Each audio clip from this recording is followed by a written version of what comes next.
আজকের খবর ছিল, আজকে মানে গতকাল 28 অক্টোবর পর্যন্ত খবর ছিল যে মিশরের তত্ত্বাবধানে হামাসের কাছে যত মরদেহ ছিল সমস্ত মরদেহ হস্তান্তর করা হয়েছে। হস্তান্তর প্রক্রিয়া যখনই শেষ হয়েছে ঠিক তার পরপরই নেতানিয়াহু গাজায় হামলা চালিয়েছে।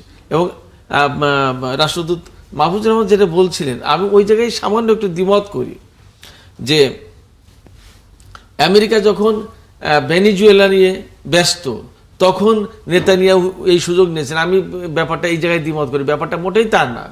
কারণ হচ্ছে যে ইসরায়েল হামলা করবে কি করবে না এটা হোয়াইট হাউস জানে না এমনটা না, ওইদিকে ব্যস্ত, এই ফাঁক দিয়ে নেতানিয়াহু হামলা করেছে গাজায়, ব্যাপারটা মোটেই তা না।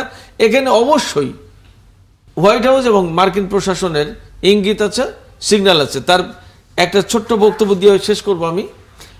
মার্কিন পররাষ্ট্রমন্ত্রী মার্কো রুবিও তিনি গতকালকেই বলেছেন, অর্থাৎ 28 অক্টোবর তার বক্তব্য আছে যে ইসরায়েল এর আগে যে সমস্ত হামলা টুকটাক করে করছিল এই কয়েকদিনে, গত কয়েকদিনে যুদ্ধবিরতির পরে এই আজকে বড় হামলার আগ পর্যন্ত 100 জন ফিলিস্তিনি কমপক্ষে ইসরায়েলি হামলায় মারা গেছে এই যুদ্ধবিরতির পরে। তার মানে 100 বারের বেশি তারা যুদ্ধবিরতি লঙ্ঘন করেছে।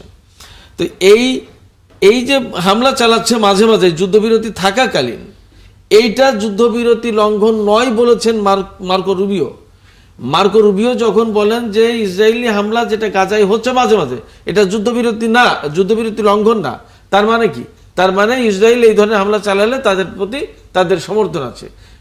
একদম সর্বশেষ যে কথা বলতে পারি, আসলে যা ইসরায়েল সেটাই আমেরিকা, যেটাই আমেরিকা সেটাই ইসরায়েল। ফলে আজকে গাজায় যা হচ্ছে সেটা ইসরায়েল করছে, প্রকার অন্তরে সেটা আমেরিকাই করছে।